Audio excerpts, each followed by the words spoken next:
ఓం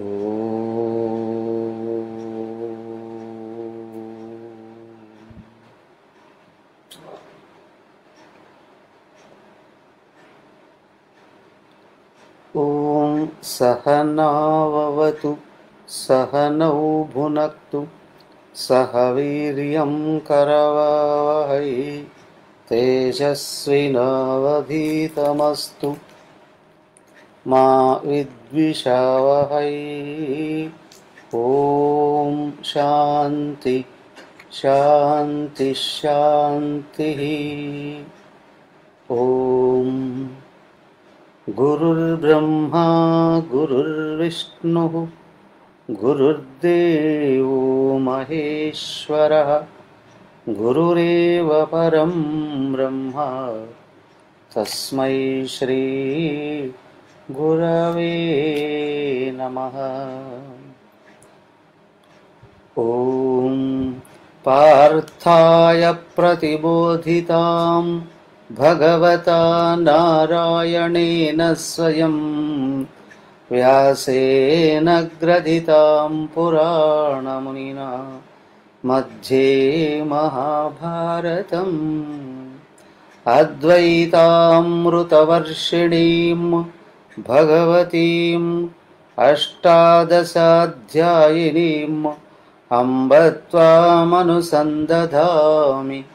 భగవద్గీతే భవద్వేషిణీ.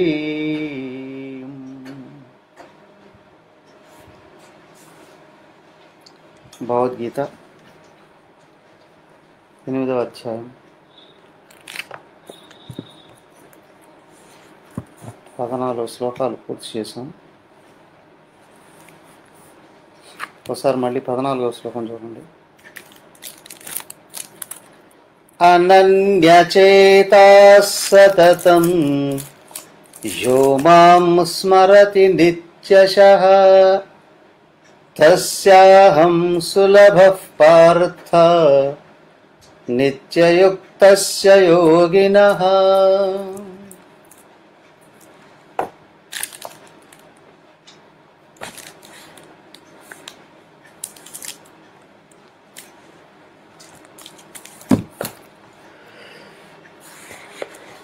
అనన్యచేతాః సతతం, నిత్యం అన్యవ కాని మనస్సుతో ఎవరైతే ఉంటారో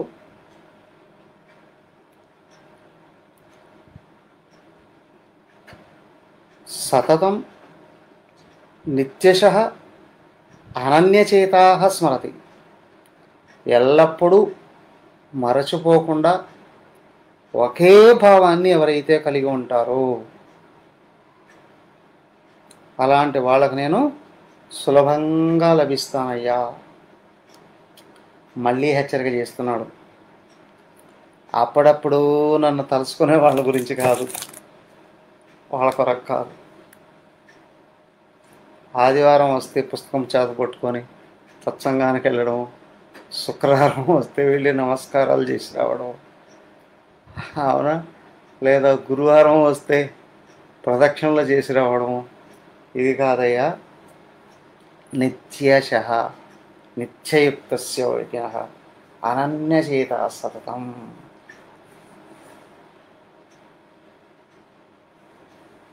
దానికే హిందూ సంప్రదాయంలో దేవుణ్ణి ఎప్పుడు ఆరాధించాలయ్యా అంటే ఎప్పుడు ఆరాధిస్తూనే ఉండాలండి. ఒక్కొక్క మతంలో వాళ్ళకి సంవత్సరం మొత్తం మీరు చూసినా 1-2 పండుగలు ఉంటాయి. మనకు ప్రతి 3 నెలలకు ఒక నవరాత్రులు ఉంటాయి కదా. ప్రతి 3 నెలలకు నవరాత్రులు ఉంటాయి.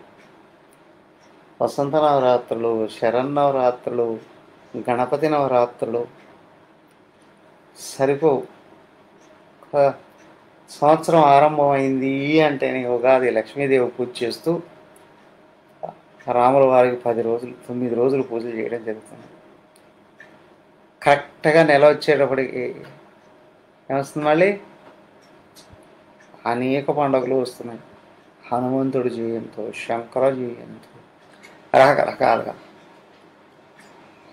ప్రతి నెలలో పూజ ఉంటాయి. అంతేకాదు, సరిపోదు. ఇంకా అండి ప్రతిరోజు ఒక్కొక్క దేవుడికి ప్రత్యేకంగా ఆరాధన. ఆదివారం వస్తే సూర్యనారాయణ, సోమవారం వస్తే పరమశివ, మంగళవారం వస్తే హనుమాన్, బుధవారం వస్తే విష్ణుదేవుడు, గురువారం వస్తే గురుదేవుడు, శుక్రవారం వస్తే అమ్మవారు, శనివారం వస్తే వెంకటేశ్వర స్వామి.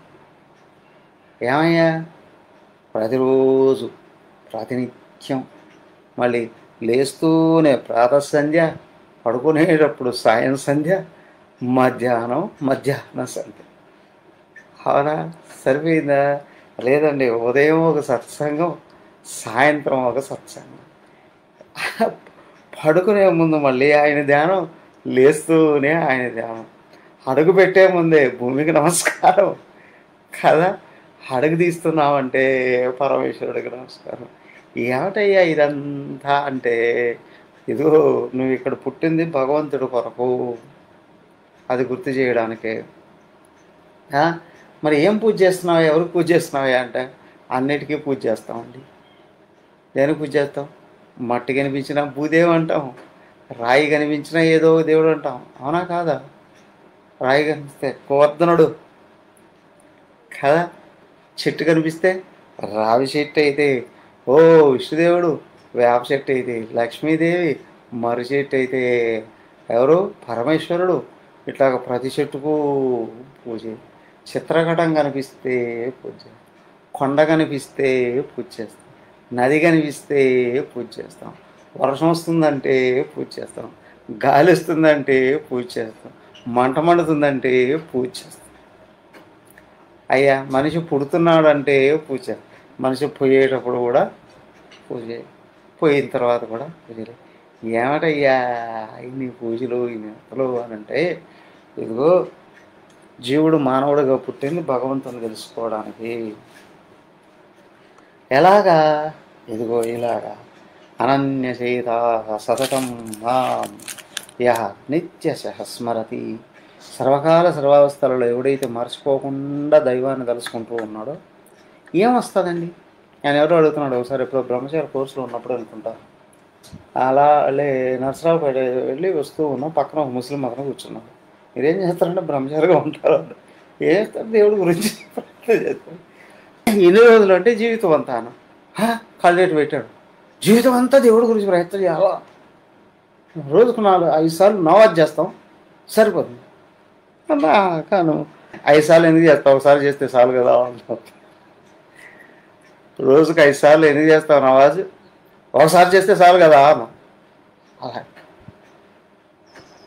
ఎందుకు చేస్తావు 5 సార్లు? కాబట్టి 7 సార్లు చేస్తామండి, ఒకసారి 5 సార్లు చేస్తామండి. ఎందుకు చేయాలి? నీకు తెలియదు అది, కానీ నాకు తెలుసు. అవునా? మీకు ఏదో ఒక నియమం పెట్టుకున్నారు, వెళ్ళిపోతున్నారు. కానీ ఎక్కడేంటి ఏనంటే, అయ్యా నువ్వు సాక్షాత్తు ఆత్మస్వరూపుడు అయి ఉన్నావు, భగవత్ స్వరూపుడు అయి ఉన్నావు. నీకు అది తెలియాలి మొదట, తర్వాత అది మర్చిపోకుండా ఉండగలగాలి. దానికి నువ్వు భగవంతుడిగా మారడానికి వచ్చావు. ఇది ఏ మతంలో చెప్పరుగా. ఇతర మతాల వాళ్ళు దేవుడిగా కొలిచే వాళ్ళు కూడా మేము దేవదూతలము అని చెప్పుకున్నాం. నేను దేవుడిని నేను ఎవరు చెప్పలేదు, భగవంతుడు చెప్పాడు దశావతారాల్లో. అంతేనా? మన గురుదేవుడు చెప్పలే? అమ్మగారు చెప్పలేదా? చెప్పలేదా? నేను సాక్షాత్ పరమాత్మని. అందుకొరకు ఉన్నవాడు ఒక్కడే, సృష్టికి పూర్వం ఒక్కడే ఉన్నాడు. వాడే వాడిలో ఉన్న సత్తానే ముడిసరుగ్గా చేసుకున్నాడు, ప్రపంచమంతా తయారు చేశాడు.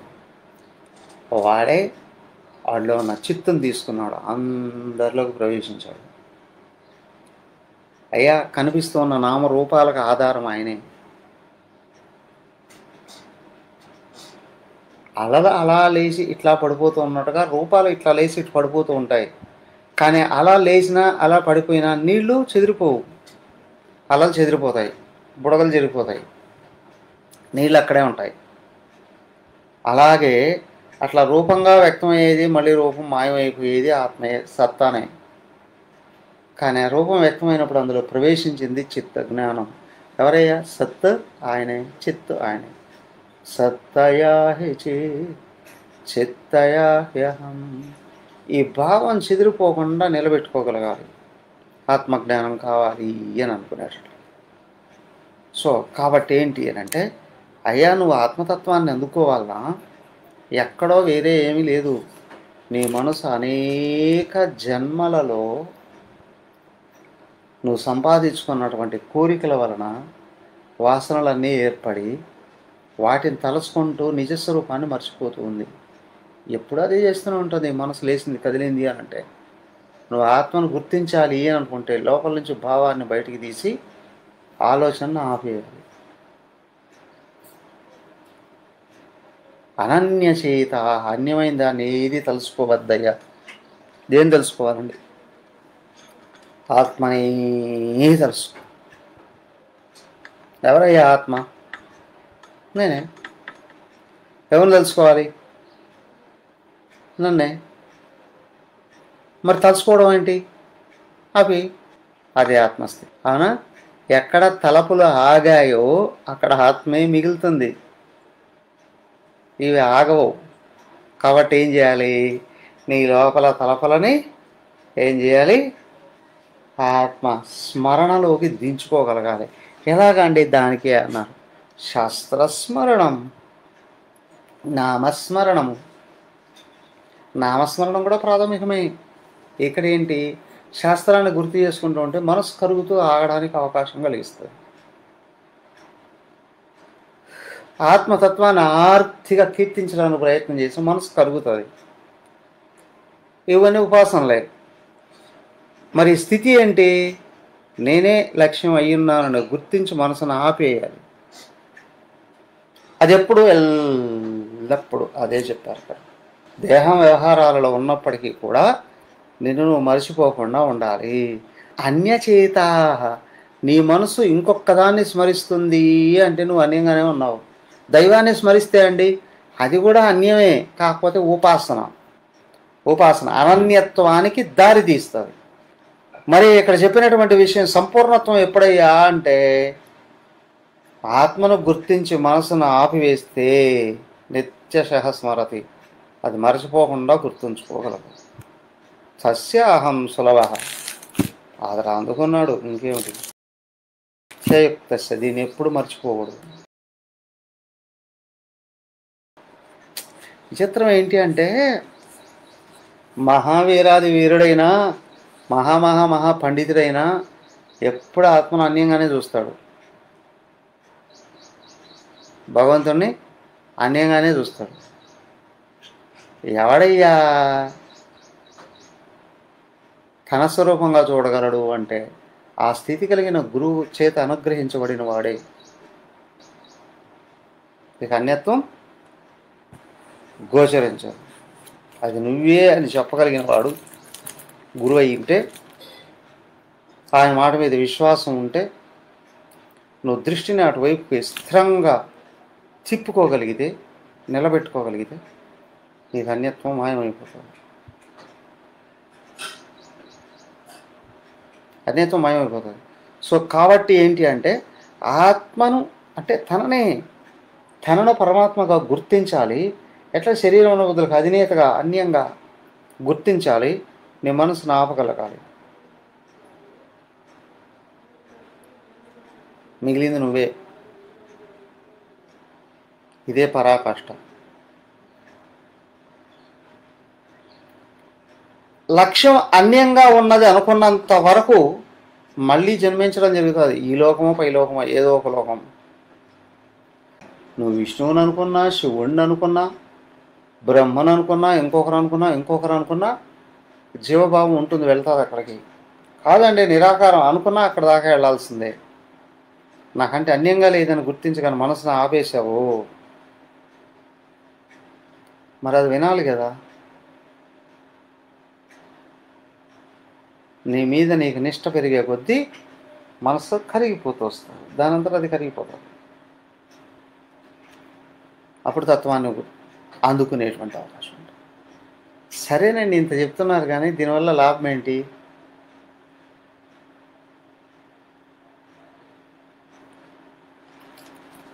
అని అన్నాము అంటే,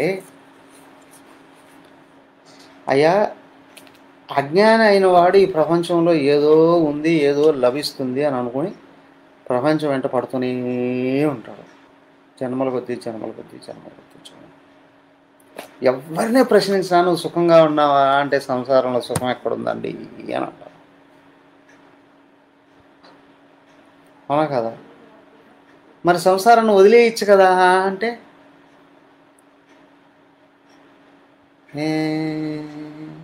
మాకు అది కాదు, మేము సంసారంలో సుఖంగా ఉండే విషయాన్ని మాకు బోధించండి అంటే.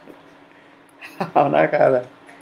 సరే కానీ ఒకవేళ పొరపాటుకు నేనేమన్నా సంసారాన్ని వదిలేయండి అని అన్నాను అనుకోండి, పక్కన మీ ఆవిడో భర్త ఎవరో ఉన్నారనుకోండి, అవునా ఇదే నా స్వామి బోధించేది రోజు. అయ్యా సంసారం అంటే అది కాదయ్యా, జనన మరణాలని దాటడం సంసారము అని అంటే, భార్యాపిల్లల్ని వదిలేయడం కాదు సంసారము అని అంటే, జనన మరణాలని దాటడం. అది ఎలా అంటే దేహాత్మ భావన కలిగినంత వరకు ఆలోచనలు కొనసాగుతూనే ఉంటాయి. అది జనన మరణాలు ఇస్తూనే ఉంటుంది. నేను ఆత్మనాన్ని గుర్తించిన తర్వాత ఆలోచన ఆగుతుంది, ఆపుకోగలగాలి. ఆగిన ఆ స్థితిని పెంపొందింపజేసుకునే కొద్దీ నిత్యత్వానికి దగ్గరవుతున్నాం, శాశ్వతత్వానికి దగ్గరవుతున్నాం. ఆత్మలను గుర్తించి ఆలోచన ఆపేవా నువ్వే పరమాత్మవు. దాని వెనకలు ఏమీ లేదు. ఇంకా నిజానికి నీ వెనక ఏమీ లేదు, కానీ మర్చిపోయావో ఆలోచన ఎంతటిది అంటే అదే చెప్పాడు ఆయన. సముద్రాన్ని కూడా పోలవలసిన అవసరం, ఆకాశం కంటే 4 రెట్లు ఉంటుంది ఆలోచన స్వరూపం. అదే మాయ. దాన్ని పడిపోయావో మళ్ళీ లేయడం కష్టమే.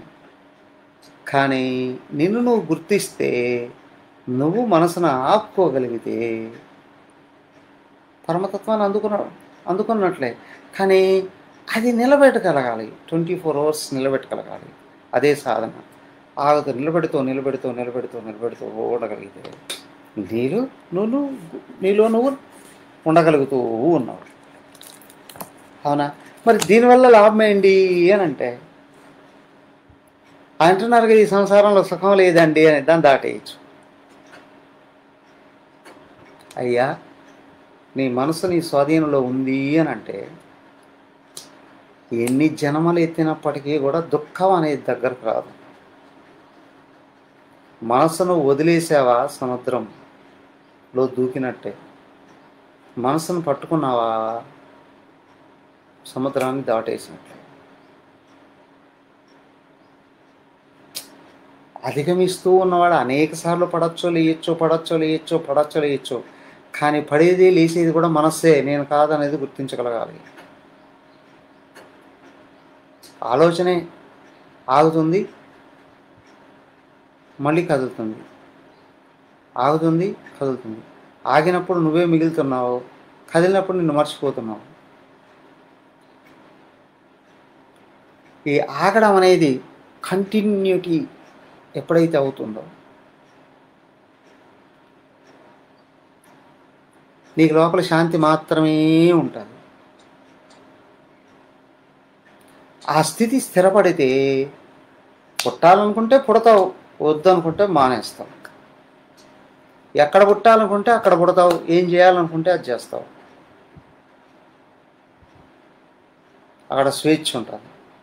కానీ నేను దేహం అనుకుని ప్రపంచంలో ఏదో సాధించాలో అనుభవించాలో, ఈ 2 ఉన్నాయే, ఈ 2 ఉన్నంత వరకు నీ కర్మలే నీ వెంట ఉంటాయి. కానీ మనసును ఆపి ఇంతకంటే సుఖం వేరే లేదని గుర్తించిన తర్వాత, ఈ సుఖం కొరకే అందరూ ప్రయత్నిస్తున్నారు అని అనుకున్నప్పుడు, దానికి మార్గాన్ని చూపించడానికి మళ్ళీ పుట్టచ్చు మహానుభావుడు. మలయాళ స్వాముల వారు అన్నారు, మళ్ళీ నేను పుడతాను అని. భగవంతుడే అవతారాలు ఎత్తట్లేదు, అవునా? పదే సంభవామి యుగే యుగే అన్నారు. యుగాలు 4 కదండి, ఆయన దశావతారాలు అంటారు. భాగవతంలో 24 అవతారాలు చెప్తున్నాం. అవునా? యుగే యుగే సంభవ. ఎవరు చిదానంద మహారాజ్ అన్నారు, గురుదేవుల దేహం వదిలేసినప్పుడు ఆయన మళ్ళీ వస్తాడండి అని అన్నారు. గురుదేవులు పుట్టినప్పుడు ఈయనే వివేకానంద స్వామి అని కూడా అన్నారు. వివేకానంద స్వామి మళ్ళీ చిన్మయానందగా పుట్టారండి. చిన్మయానంద మళ్ళీ వస్తాడండి, ఎందుకంటే ప్రపంచం మీద అంత ప్రేమ ఉంది, జీవరాశులందరినీ తరింపజేయడానికి మళ్ళీ అవతరిస్తాడండి.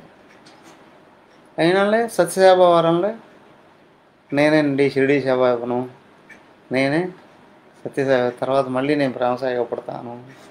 తెలుసు వాళ్ళకి. మలయాళ స్వాముల వారు కూడా అన్నారు. అంటే కావాలని వస్తారు వాళ్ళు జీవరాశులను తరింపజేయడం కొరకు.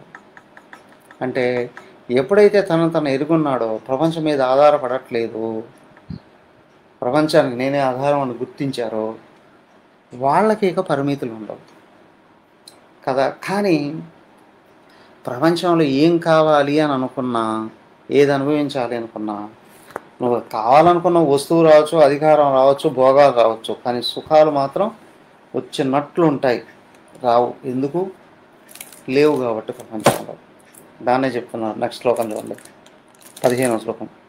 మాముపేత్య పునర్జన్మ దుఃఖాలయమశాశ్వతం నాప్నువంతి మహాత్మానః సంసిద్ధిం పరమాంగతాః. నెక్స్ట్ శ్లోకం కూడా. ఆ బ్రహ్మభువనాల్లోకాః పునరావర్తినోర్జున మాముపేత్యతు కౌంతేయ పునర్జన్మ న విద్యతే. మాముపేత్య పునర్జన్మ నా ఆప్నువంతి. నన్ను చేరుకున్నవాడు మళ్ళీ పుట్టాల్సిన అవసరం లేదు. వాళ్ళంతా వాళ్ళు అనుకుంటే అది వేరు. మళ్ళీ జన్మించాల్సిన అవసరం లేదు. ఎక్కడయ్యా? దుఃఖాలయం అశాశ్వతం పునర్జన్మ నా ఆప్నువంతి. ఇదిగో ఈ ప్రపంచంలో ఏదో అర్రులు చాల్చుకొని అనుభవించాలని పరిగెత్తుకుంటూ వస్తున్నారు అనుకోండి, ఈ ప్రపంచానికి భగవంతుడు పేరు పెట్టాడు తెలుసా? ప్రతి ఆఫీస్కు ఒక పేరు ఉంటుంది కదా, ఇళ్ళకు కూడా పేరు పెట్టుకుంటారు కదా. లక్ష్మీ నిలయం, దుర్గా నిలయం, కృష్ణ నిలయం, వెంకటేశ్వర నిలయం, అవునా, సాయి నిలయం, రామ నిలయం, కృష్ణ నిలయం పేర్లు పెట్టుకుంటారు కదా అందరూ. అలాగే కార్యాలయాలకు కూడా పేర్లు ఉంటాయి కదా. కార్యాలయం ప్రతి ఆఫీస్కు ఒక పేరు. సేమ్ వే భగవంతుడు ఈ ప్రపంచాన్ని సృజించినప్పుడు దీనికి ఒక పేరు పెట్టాడట, దుఃఖాలయం. ఏం పేరు? దుఃఖాలయం. కృష్ణాలయం, రామాలయం, శివాలయం లాగానే ప్రపంచానికి కూడా ఒక పేరు పెట్టాడు, దుఃఖాలయం. ప్లస్ ఇంకొక ట్యాగ్ కింద ఏంటి? అశాశ్వతం. అయినా కానీ మానవుడు దృష్టి రెండింటికి వ్యతిరేకంగా ఉంటుంది. ఏదో ఆవుగా అనుభవిద్దాం సుఖాలు అనుకొని ఎక్కడో పరిగెత్తుకుంటూ వస్తాడు. కానీ చివరికి ఎదుగు చూసుకుంటే ఏమనుభవించాలండి,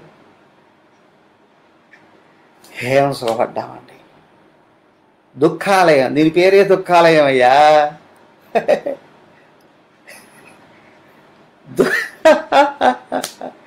దుఃఖాలయానికి వచ్చి సుఖం కావాలి అనుకుంటే ఎక్కడ దొరుకుతుంది? అవునా, ఎక్కడ దొరుకుతుంది? కాఫీ షాప్కి వెళ్ళి ప్రొవిజన్స్ కావాలంటే దొరుకుతాయా? అవునా, గోల్డ్ షాప్కి వెళ్ళి కూరగాయలు కావాలంటే దొరుకుతాయా? చేపల మార్కెట్కి వెళ్ళి బియ్యం కావాలంటే దొరుకుతాయా? దొరకవు. ఈ ప్రపంచం దుఃఖాలయం కదా. పైగా మానవుడు ఏమనుకుంటాడు, నేను శాశ్వతంగా ఉంటానని అనుకుంటాడు. కానీ ఇదేంటి? అశాశ్వతం. దుఃఖాలయం అశాశ్వతం పునర్జన్మ న ఆప్నువంతి. ఎవరు? మాముపేత్య సంసిద్ధిం పరమాంగత మహాత్మాన. నన్ను ఎవడైతే ఆశ్రయిస్తున్నాడో వాడు మహాత్ముడే. ఎవడు నేనే కావాలి అనుకుంటున్నాను, అందరూ ఆశ్రయిస్తారు. నీ చేతిలో ఏముంది అయ్యా ఇస్తావా అని. ఎడం చేతిలో ఉన్నది ఇస్తావా, కుడి చేతిలో ఉన్నది ఇస్తావా అని పోతారు అందరూ. అవునా? ఒకవైపు లక్ష్మీదేవి, ఇంకొక వైపు ఎవరు? భూదేవి ఉంటారు కదా. వాళ్ళిద్దరిలో నాకు స్థిరాస్తిని ఇస్తావా, చరాస్తిని ఇస్తావా అని అంటారు. అదే అడగరే, స్థిరత్వాన్ని ఇస్తావా, చరత్వాన్ని ఇస్తావా? అవునా? ఆ విధంగా అడగచ్చుగా. అయ్యా నా మనసుకు స్థిరత్వాన్ని ఇవ్వయ్యా అంటే నన్ను కోరుకో. సో కాబట్టి ఏంటి, ఓ భగవాన్ నువ్వే కావాలి అని ఎవరైతే అడుగుతారో ఆయన వస్తూ అన్నీ పట్టుకొని వచ్చేస్తాడట. గరుత్మంతుడిని పిలుస్తాడట. గరుత్మంతుడు ఎక్కడ వాళ్తే అక్కడ అన్నీ శుభాలే. తర్వాత లక్ష్మీ అని పిలుస్తాడట. ఆవిడ వచ్చి ఒక పక్కన కూర్చుంటుందట. ఆ తర్వాత వాళ్ళ పిల్లలు కూడా ఉన్నారు. ఎవరు? కొడుకు ఎవరు? మన్మధుడు, ఆయన కొడుకే. మన్మధుడు ఆయన కొడుకే. రతీదేవి ఆయన కోడలు. దేవసేన ఆయన కూతురు. ఇంకొక పెద్ద అబ్బాయి ఉన్నాడు బ్రహ్మదేవుడు.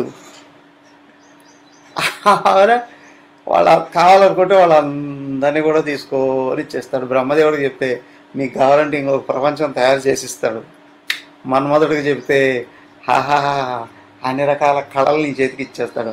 రతిదేవికి చెప్తే ఓ అత్యద్భుతమైన అందం అంతా అందించేస్తుంది. అవునా? ఆ దేవసేనకు చెప్తే సకల ఉపాసనలో నేర్పిస్తుంది. మరి లక్ష్మీదేవి వచ్చిందంటే సరే సరే కదా. మరి గరుత్మంతుడు ఇవన్నీ పట్టుకొని వచ్చేస్తాడు ఆయన.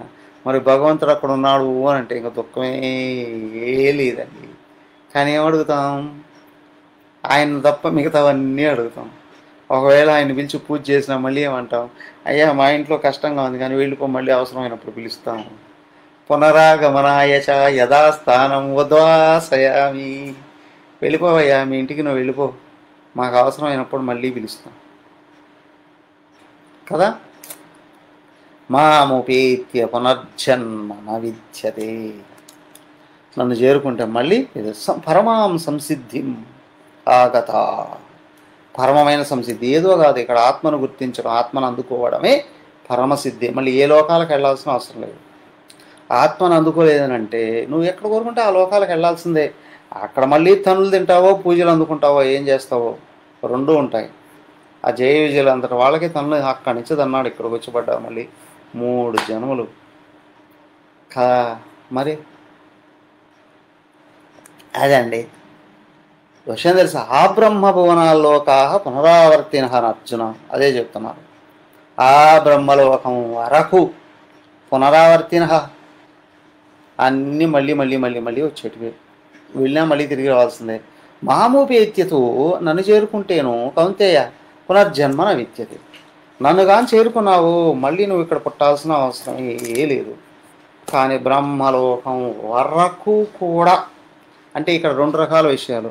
బ్రహ్మలోకం వరకు అంటే దాని కింద ఉన్న లోకాలన్నీ మళ్ళీ మళ్ళీ వెళ్ళి రావాల్సినటువంటి, ఎక్కడికి వెళ్ళినా మళ్ళీ రావాల్సిందే.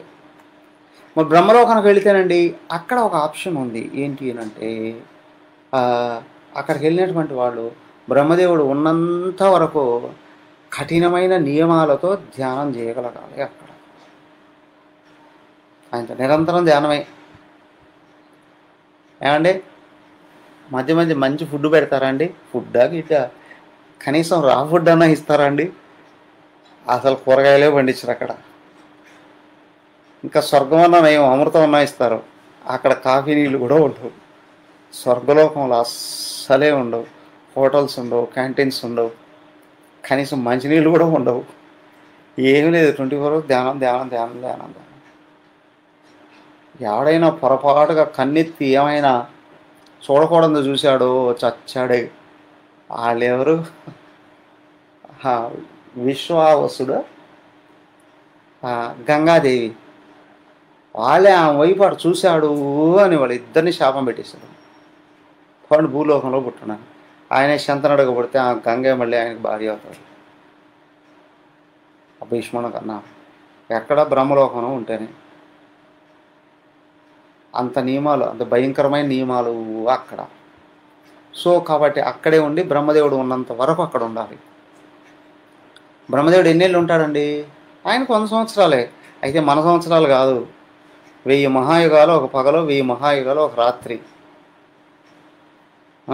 2000 మహాయుగాలు ఒక రోజు, అలాగా 365 రోజులు ఒక సంవత్సరం, అలాగా 100 సంవత్సరాలు ఉంటాడు ఆయన. ఆయనకి 50 సంవత్సరాలు నిండిపోయాయట.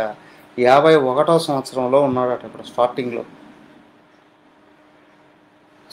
ఉన్నాడట ఆయన 51వ సంవత్సరంలో. అంటే ఆయనకి 50 ఏళ్ళు నిండి అంతవరకు, అంటే ఆయన 100 సంవత్సరాలు వచ్చి అంతవరకు అక్కడ ధ్యానం చేస్తూనే ఉండదు.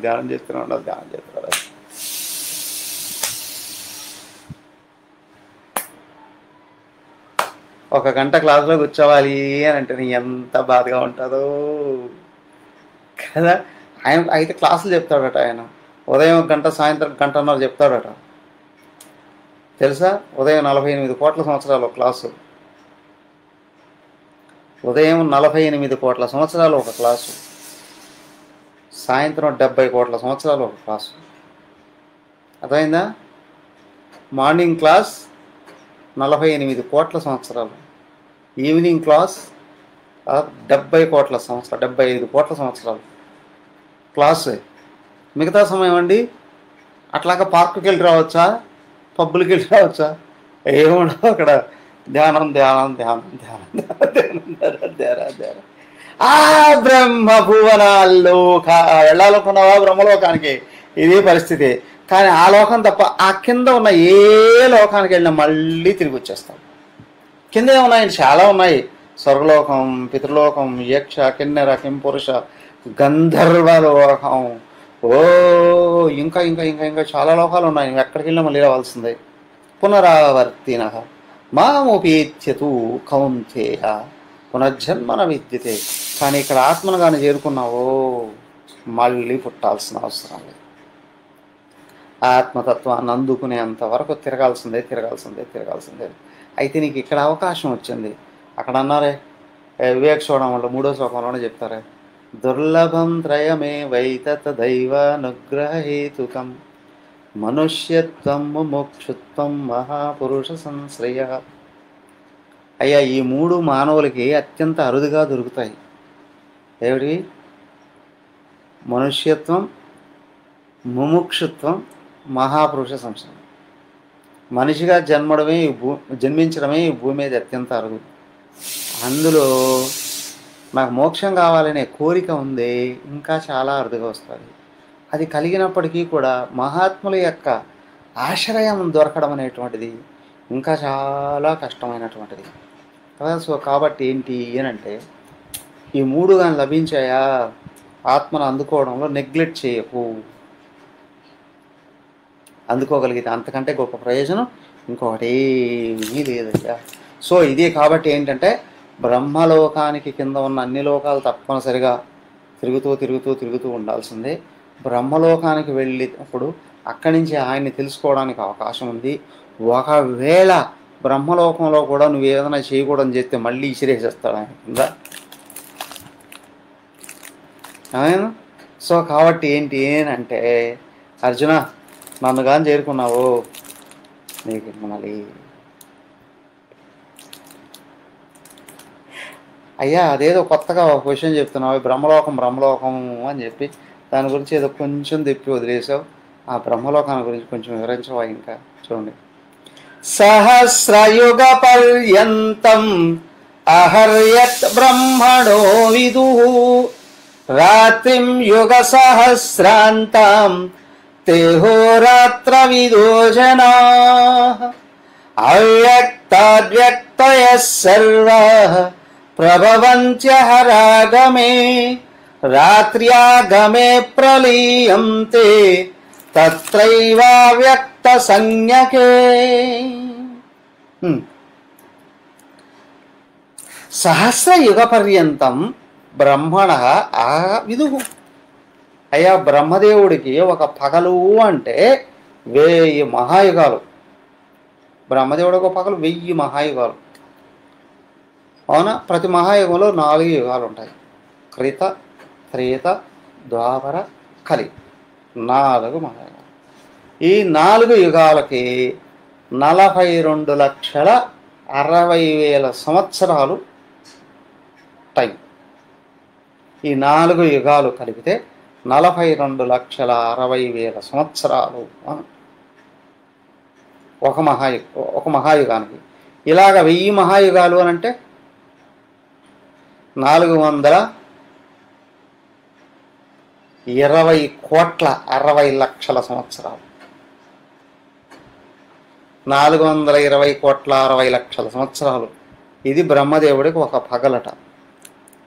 మరి రాత్రిం యుగ సహస్రాంతం తేహో రాత్ర విదో జనాహ. ఈ బ్రహ్మదేవుడి యొక్క పగలో రాత్రిని గురించి తెలిసిన వాళ్ళు చెప్తూ ఉన్నారట. అంటే వాళ్ళు కూడా ఉన్నారు, బ్రహ్మదేవుడి గురించి తెలిసిన వాళ్ళు. అంటే బ్రహ్మదేవుడు ఎప్పుడు నిద్రపోతాడో ఎప్పుడు లేస్తాడో చూసిన వాళ్ళు ఉన్నారట. అంటే వాళ్ళు ఎలా ఉండాలి? అవునా?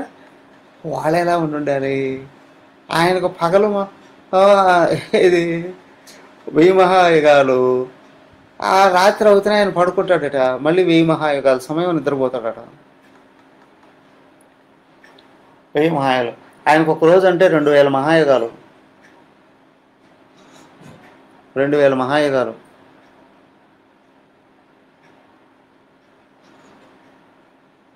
850,60,00,000 సంవత్సరాలు.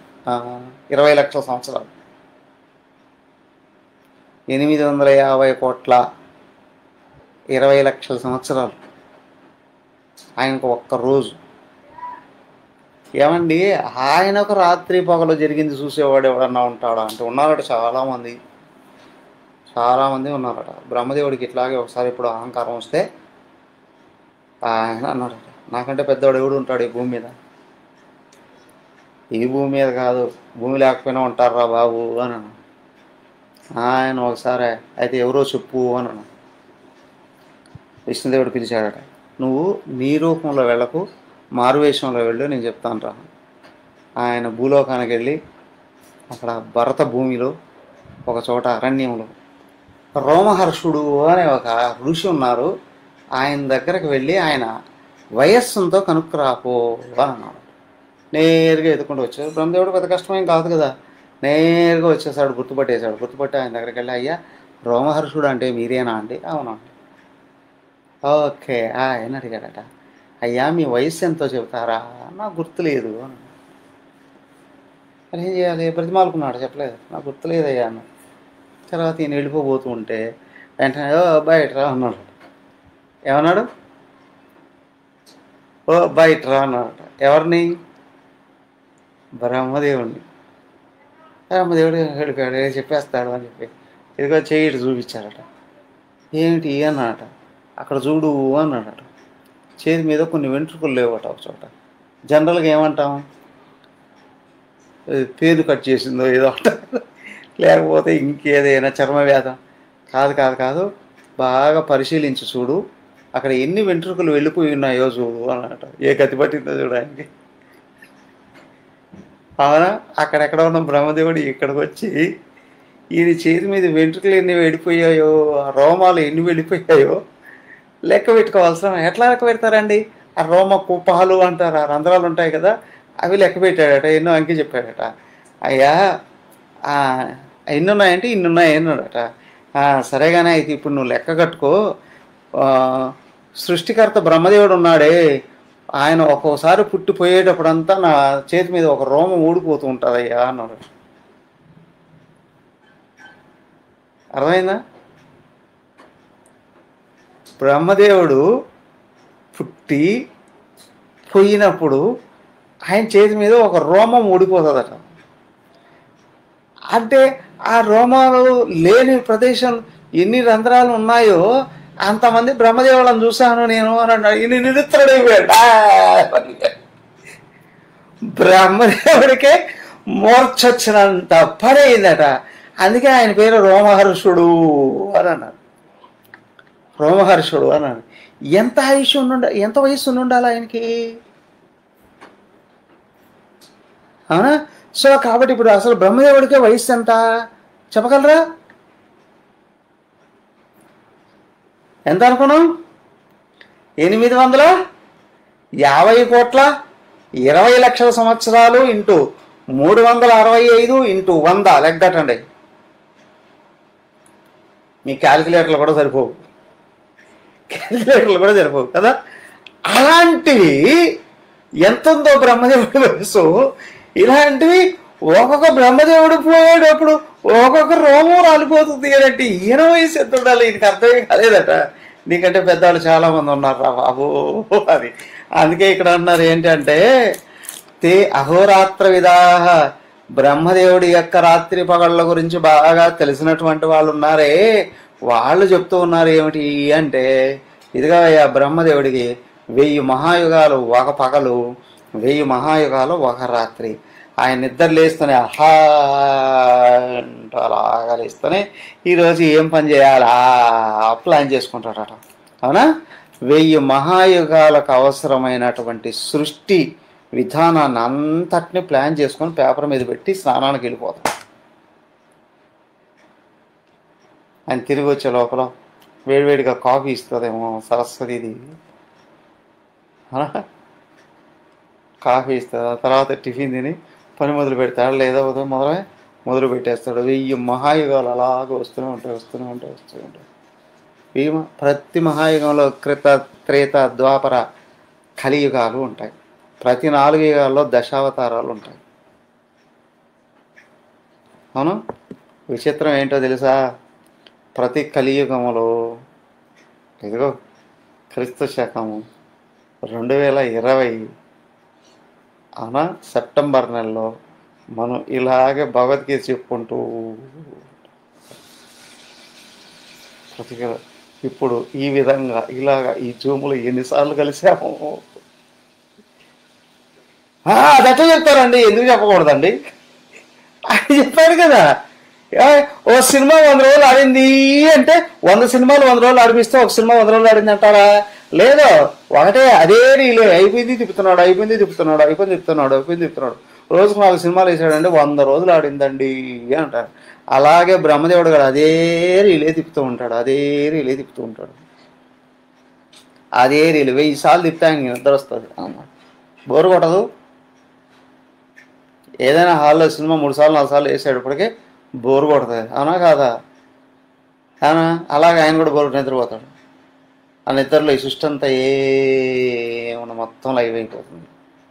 భూమి నీటిలో కలిసిపోతుంది, నీళ్లు ఆవిరైపోతుంది, అగ్నిగా మిగులుతుంది, అగ్ని వాయువులో కలిసిపోతుంది, వాయువు ఆకాశంలో కలిసిపోతుంది, ఆకాశం మాయలో కలిసిపోతుంది, మాయ బ్రహ్మదేవులో కలిసిపోతుంది. ఉండదు. ఎక్కడికి వెళ్తారండి వీళ్ళందరూ? అవ్యక్తాత్ సర్వాః వ్యక్తయః. అవ్యక్తమనే మాయ నుండి అందరూ అలా బెలి పరిగెత్తుకుంటూ వస్తున్నారు. సర్వాః ఆహః ఆగమే ప్రభవంతి. పగలు రావడంతో, బ్రహ్మదేవుడు పగలు రావడంతో అవ్యక్తం నుండి అందరూ బిలి పరిగెత్తుకుంటూ. రాత్రి అయితే పక్షులన్నీ అక్కడ ఉంటాయండి, ఎక్కడున్నాయి ఏం తెలియవు. గప్ చిప్ అని ఎక్కడో చెట్ల మీద అట్లా కనిపి ఉంటాయి. తెల్లారుతుంది అంటే కిలకలా రావాలి మొదలు పెట్టాలి. ఈ గొర్రెల కాపర్లు ఉంటారు చూడండి, గొర్రెలన్నీ దొడ్లో తోలితే గొర్రెపిల్లలన్నీ పెద్ద బుట్ట ఉంటుంది ఒకటి, దాని కింద వేసేస్తారు. కైకుయ్యాను రాత్రి అంతా. ఏమైనా అరిసాయంటే అవేవి తోడేళ్ళు నక్కలో ఏదో చెత్తుకెళ్ళిపోతాయి. ఏం కాదు, తెల్లారేటప్పటికి ఆ గంపట్టెత్తునే బుడి అన్నీ వచ్చేస్తాయి. సేమ్ వే అవ్యక్తం అనే ఆ మాయలోకి వెళ్ళిపోతారట అందరూ. బ్రహ్మదేవుడికి రాత్రి అవుతున్నాయి, ఎవరో కనిపించరు. రాత్రి అయితే పట్టణాల్లో కూడా ఏమవుతారు, పల్లెల్లో కూడా ఏమవుతారు, అందరూ ఎక్కడ వాళ్ళు అక్కడ. పల్లెల్లో ఉన్న బయటకు వచ్చి కొనుక్కుంటారేమో, పట్టణాల్లో ఒకడు కూడా కనిపించరు బయట. అవునా కాదా? ఎవడో కనిపించరు. పల్లెల్లో హాయిగా బయట చూడుకుంటారు, పల్లెల్లో కనిపించరు. రోజంతా క్రికెట్ తిరుగుతున్నటువంటి జనాలంతా రాత్రి అయ్యేటప్పుడు ఒక్కడా కనిపించడం. అవ్యక్త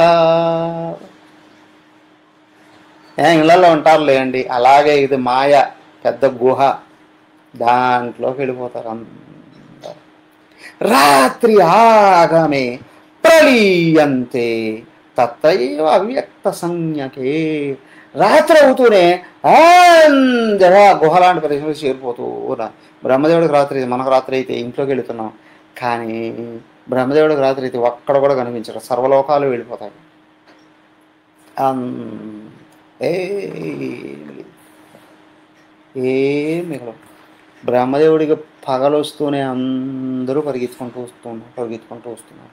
ఎవరయ్యా, ఏమయ్యా, రాత్రి మూసిపెట్టిన పక్షులు, గొర్రెలు తెల్లారేటప్పటికి మారిపోయి వేరేటి వచ్చేస్తాయా? అవునా? రాత్రి 9 గంటలకో 10 గంటలకో ఇంటికి వచ్చిన డాక్టర్ గారు స్నానం చేసి బాగా భోజనం చేసి పడుకున్నారు. ఇంట్లోకి వెళ్ళి తెల్లారేటప్పటికి కలెక్టర్ అయి బయటకు వస్తాడా? ఇంజనీర్ అయి బయటకు వస్తాడా? లాయర్ అయి బయటకు వస్తాడా? డాక్టర్ అయినా బయటకు వస్తాడు. అవునా? ఎవరు నిద్రలోకి వెళుతూ ఉన్నారో అలాగే వాళ్ళు అదే విధంగానే బయటకు వస్తున్నారు. అలాగే అవ్యక్తంలోకి ఎవరు వెళుతూ ఉన్నారో అదే స్వభావాన్ని పట్టుకొని మళ్ళీ బయటకు వస్తూ ఉన్నారు. కొత్తది రాదు, కొత్త ప్రపంచం లేదు. ప్రతిసారి బ్రహ్మదేవుడికి ఎవరైనా దీంట్లోంచి తరించేశారు అని అనుకోండి, బ్రహ్మదేవుడు మేల్కొనేటప్పుడు తరించాడు, ఆవిడ మళ్ళీ పుట్టాల్సిన అవసరం లేదు. ఆత్మను అందుకున్నాడు, మళ్ళీ రావాల్సిన అవసరం లేదు. లేదు అంటే అందరూ వాళ్ళే బెల్ల బెల్ల బెల్ల బెల్ల బెల్ల బెల్ల పరిగెత్తుకుంటూ, ఎవరు ఏ స్వభావాన్ని కలిగి ఉన్నారో వాళ్ళు ఆయా యుగాలలోనే పుడతారు. అలాంటి క్లైమేట్ ఎదురైనప్పుడే పుడతారు.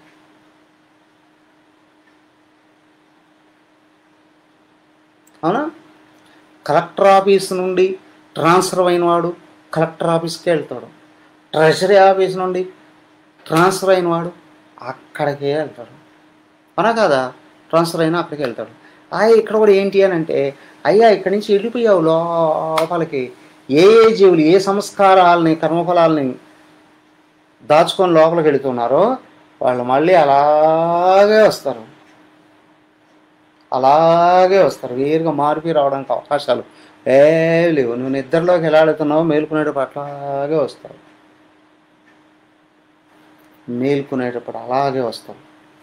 వేరుగా ఏమి రావడానికి అవకాశం లేదు. రాత్రి ఆగమే ప్రళీయంతే తత్రైవ ఏమ అవ్యక్త సంజ్ఞకే. బ్రహ్మదేవుడికి రాత్రి అవుతున్న అందరూ వెళ్ళిపోయారు, బ్రహ్మదేవుడు పగలవుతున్న అందరూ పరిగెత్తుకుంటూ వచ్చేసారు. అక్కడి నుండి వేరుగా ఏమి లేదు. భూతగ్రామస్స ఏవాయం భూత్వా భూత్వా ప్రలీయతే రాత్ర్యాగమే వశః పార్థ ప్రభవత్యహరాగమే పరస్తస్మాత్తు భావోన్యః అవ్యక్తో వ్యక్తాః సనాతనః యస్స సర్వేషు భూతేషు నశ్యత్సు న వినశ్యతి సహ భూతగ్రామః ఏవ అయం భూత్వా భూత్వా ప్రలీయతే. అయ్యా ఆ జీవరాశులే, వేరుగా ఏ జీవరాశులు లేవు. వాళ్ళే మళ్ళీ పుడుతున్నారు, మళ్ళీ చస్తున్నారు, మళ్ళీ పుడుతున్నారు, మళ్ళీ చస్తున్నారు. వేరే ఏమి లేవు. రాత్రి ఆగమే అవశః పార్థ ప్రభవతి అహహాగమే.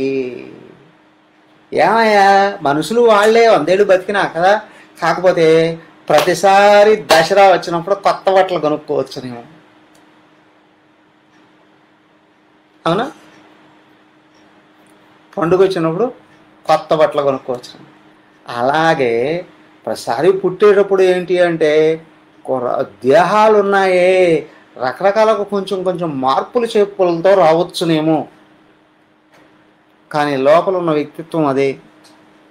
కర్మఫలాలను బట్టే దేహాలు పరిగెత్తుకుంటూ బయటకు వస్తూ ఉన్నాయి. నీకున్న రంగు ఇష్టపడకపోతే ఇంకొంచెం మార్పు రావచ్చు, నీకున్న హైట్ ఇష్టపడకపోతే ఇంకొంచెం మార్పు రావచ్చు కదా, నీకున్న ఇది బాడీ ఇష్టపడకపోతే ఇంకొంచెం మార్పులు రావచ్చు. కానీ లోపల నేచర్ ఏది తీసుకెళ్తున్నావు అదే పట్టుకొని వస్తావు, అదే పట్టుకొని వస్తావు. ప్రతిసారి బ్రహ్మదేవుడికి పగలొచ్చినప్పుడు వాళ్ళే వస్తున్నారు, రాత్రి వచ్చినప్పుడు వాళ్ళే వెళుతున్నారు, వాళ్ళే వెళుతున్నారు, వాళ్ళే వస్తున్నారు. ఏమయ్యా ఎప్పుడు ఇట్లాగే జరగాల్సిందేనా? మరి అంతే కదా. మరి దీన్ని దాటే అవకాశాలు ఏం లేవా? నన్ను చేరుకుంటే ఇది ఎండ్ అవుతుంది. మరి నువ్వెక్కడున్నావు? అదే నువ్వు అవ్యక్తం దాకా వస్తున్నావే, అటు పక్కనే ఉన్నా నేను. నువ్వు అక్కడికి వచ్చేటప్పటికి నిద్రపోతున్నావు, మళ్ళీ వెనక్కి పరిగెత్తుకుంటూ వస్తున్నావు. ఒక్క స్టెప్ వేస్తే నేను కనిపిస్తా. అవునా? చూడండి, జాగ్రత్త, స్వప్నం, సుషుప్తి, దాని పక్కనే తురియం. తురియం అనేది దాని పక్కనే, కానీ మనం ఒక్కడుగా అట్టేయంగా. అలాగే ఇప్పటికి ఎన్ని కోట్ల జన్మలు ఎత్తాము, మాయదాకా వెళ్ళరు, మళ్ళీ వస్తూనే ఉన్నాం. అలాగే ఇక్కడే కనిపిస్తుంది కదా, బతికిన రోజులు సుషుప్తి దాకా వెళతామేమో కానీ ఒక్కొక్క రోజు సుషుప్తిలోకి కూడా వెళ్ళలేమండి. అప్పుడప్పుడు అమ్మ ఫోన్ చేస్తుంది, స్వామి నిద్ర రావట్లేదు స్వామి, నాకు వారం రోజుల నుంచి నిద్ర రావట్లేదు స్వామి, నా దగ్గర ఏమైనా స్లీపింగ్ ట్యాబ్లెట్స్ ఉన్నాయా? అవునా అని అనలేం కదా, డాక్టర్ దగ్గరికి వెళ్ళు అని అనలేం కదా. అని అయిపోయిన తర్వాత వస్తారు, ఏమయ్యా ఏం చేస్తున్నావు, ఏం చదువుతున్నావు, ఏం పనులు చేస్తున్నావు, ఏదో ఆలోచించేసి అదిగో అట్లా ఏదో మా చెట్లు మార్చుకో అని చెబుతాం, అంతే కదా. సో కాబట్టి ఏంటో కొంతమంది చెప్పను కూడా చెప్పరు, రాత్రి అంతా నిద్ర ఇవ్వట్లేదు, నా 5 నిమిషాలు పట్టి కారణం ఏంటి? సుషుప్తి దాకా కూడా వెళ్లకుండా వెనక్కి వచ్చేస్తున్నావు. రాత్రంతా కలలే కలలండి, కలలే కలలండి. గాఢ నిద్ర కూడా పట్టట్లేదండి. ఓకే, గాఢ నిద్ర పడుతుందండి, మరి అక్కడి నుంచి వెనక్కి వస్తున్నావు కదా, అటుపక్క ఏదో తుంగి చూడొచ్చుగా, పరమాత్మ కనిపిస్తాడు. కారణ శరీరం దాకా వెళుతున్నావు, కారణ శరీరం దాటితే పరమాత్మ. అయ్యో నువ్వు నిద్రలో వెళ్ళలేవు, ఎందుకంటే నిద్రపోయావుగా కదా. నాకు నిద్రలో నడిచే అలవాటు ఉందండి, ఒక స్టెప్ వేయించా. ఒకవేళ నిద్రలో నడిచావు అని అనుకోండి, బిల్డింగ్ పైగా అనుకో, కింద పడితే కాలు చేతులు విరిగిపోతాయి. నిద్రలో నడిస్తే లాభం లేదు. అవునా? మరి ఎక్కడ నడవాలండి? ఇక్కడ సంపూర్ణమైన మెలకువ ఉండాలి. అదంటే ఏంటి? ఏం లేదు, ఆత్మలో మేలుకోవడం. నువ్వు మేలుకో ఉన్నప్పుడే గాఢనిద్రలో ఏమీ కనిపించలేదంటావు కదా, ఆ స్థితికి తీసుకెళ్ళిపో మనసుని. అప్పుడు ఏమవుతుందండి? దానికేనారు తస్మాత్తు పరహ భావ అన్య. రోజు అక్కడికి వెళ్తున్నావే అవ్యక్త, గాఢనిద్ర ఏం కనిపించిన చోటుకి వెళ్తున్నావే, దానికంటే అటుపక్క ఇంకొకటి చాలా పెద్ద స్థితి ఒకటి ఉంది, అవ్యక్తాత్ అవ్యక్త. రోజు గాఢనిద్ర అవ్యక్తమేగా, ఏం కనిపించదుగా, అవ్యక్తాత్ అవ్యక్త. దానికంటే ఇంకో స్టెప్, అది కూడా అవ్యక్తం, అవ్యక్తాత్ అవ్యక్త. దాని పేరు ఇంకొకటి అయితే చెప్పచ్చు కదా, నీకు కనిపిస్తే కదా చెప్పడానికి. మాయ అవ్యక్తమే, కారణ శరీరం అవ్యక్తమేగా, దానికి వెనకల ఇంకొక అవ్యక్తం ఉంది, సనాతన, అది ఎప్పటి నుంచో ఉంది. ఈ అవ్యక్తం ఉంది, కారణ శరీరం ఎప్పుడు మారిపోతూ ఉంటుంది, కానీ ఆ వెనకలో ఉన్న అవ్యక్తం ఉంది, అది ఎప్పుడు మార్పులే లేకుండా ఉంటుంది, ఎప్పుడూ ఒకటి ఉంటుంది. యహ సర్వేషు భూతేషు, ఎక్కడ సర్వజీవరాశులు నశించిపోయినప్పటికీ కూడా నా వినశ్యతి, అది నశించదు. సర్వజీవరాశులు వీళ్ళే ఆగిపోతున్నాయి, కనిపించకుండా పోతున్నాయి, ఇక్కడున్న జీవరాశులు అన్నీ నశించిపోయినాయి, అది మాత్రం నశించదు, అది శాశ్వతంగా ఉంటుంది. ఇది అవ్యక్తం కంటే అవ్యక్తమైంది, అదే ఆత్మ. స్థూల శరీరం మేలుకు ఉందా, ప్రపంచం కనిపిస్తుంది. సూక్ష్మ శరీరం మేలుకు ఉందా, కలైనా కనిపిస్తుంది. ఈ స్థూల సూక్ష్మ శరీరాలు నిద్రపోయాయా, జీవుడు దాన్ని దాటేసి కారణ శరీరంకి వచ్చాడు, ఏం కనిపించదు, ఇది అవ్యక్తం. ఏమీ కనిపించట్లేదు అని నీకు తెలుస్తుందిగా. నువ్వెవరు? అవ్యక్తాత్ అవ్యక్త. ఈ నేనులోకి నువ్వు కానీ చేరుకోగలిగేటట్లయితే ఇక మళ్ళీ చనిపోవాల్సిన అవసరం లేదు. సర్వజీవరాశిలో చనిపోయినా నువ్వు మాత్రం అట్లాగే ఉంటావు. శాశ్వతంగా ఉంటాం, ఎప్పటికీ ఉంటాం. ఎవరయ్యా ఆయన? శ్లోకం చదివిస్తలేదు. అవ్యక్తోక్షర ఇత్యుక్తః తమాహు పరమాంగతిం యం ప్రాప్య న నివర్తంతే తద్ధామ పరమం మమ. అవ్యక్త, ఆ అవ్యక్తం ఉంది, అక్షర నాశరహితమైంది. ఈ అవ్యక్తమైంది మాయ ఎప్పుడు మారిపోయేది. ఆ అవ్యక్తం ఉంది, అక్షర నశింపులేనిది. ఇది ఉక్త తమాహు పరమాంగతిం, దాన్నే పరమగతి అని అంటున్నారు. యం ప్రాప్య ననివర్తంతే, దేన్ని చేరుకున్న తర్వాత మళ్ళీ రావాల్సిన అవసరం లేదు. తద్ధామ పరమం మమ, తత్ మమ పరమం ధామ, అదే నా పరంధామం. కొంతమంది పేర్లు కూడా పెట్టుకుంటారు, పరంధామయ్య. బోళ్ళు కథలు కూడా ఉన్నాయి, పరంధామయ్య శిష్యుల,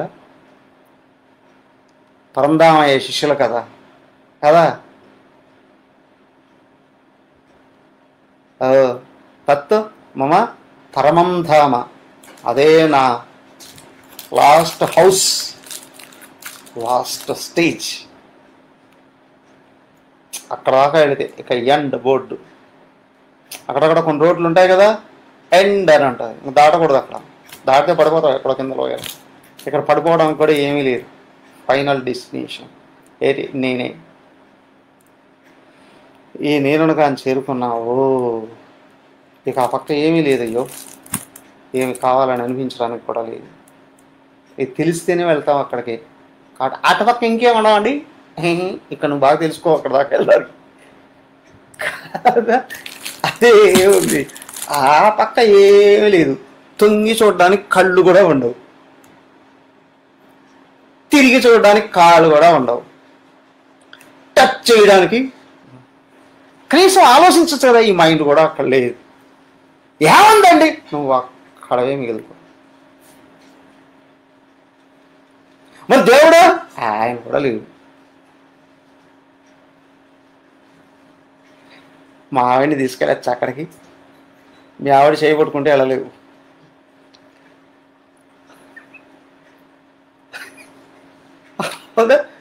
సరేలేండి, కనీసం మా ఆయన తీసుకెళ్ళచ్చుగా.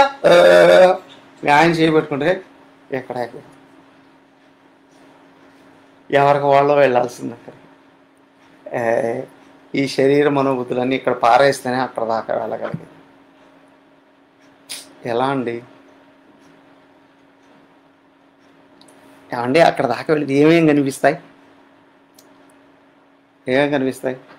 చక్కగా మంచి ఎక్స్ప్రెస్ ట్రైన్ ఎక్కామనుకోండి, హైదరాబాద్లోనూ వరంగల్లోనూ కాశ్మీర్ వెళ్ళాలి, జమ్మూ దాకా వెళ్తాం. అలాగా వెళుతూ ఉంటే మనసు కానీ మనకు స్వాధీనంలో ఉంటే మొత్తం ట్రైన్ జర్నీ అంతా ఎంజాయ్ చేయొచ్చు. బోర్ కొడుతుందండి, ఎందుకు ఫ్లైట్ ఎక్కేస్తే ఇడిక్కేది కాదు. అలాగే నేను అక్కడ దాకా వెళ్ళాలి అంటే అన్నీ చూసుకుంటూ వెళ్ళచ్చా? లేట్ చేయకు.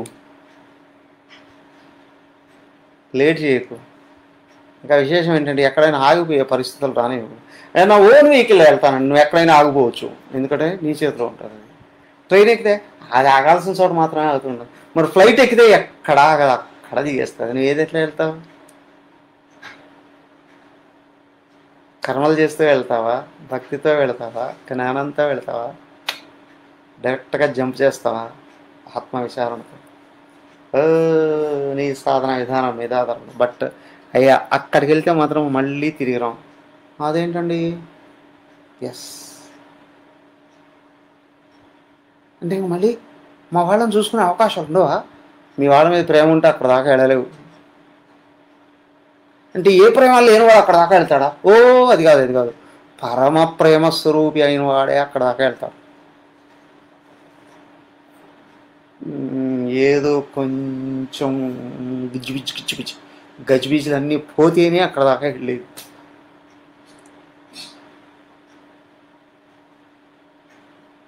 ఏమంటే క్లారిటీ ఇవ్వండి అండి, నీ లోపల క్లారిటీ చూసుకో.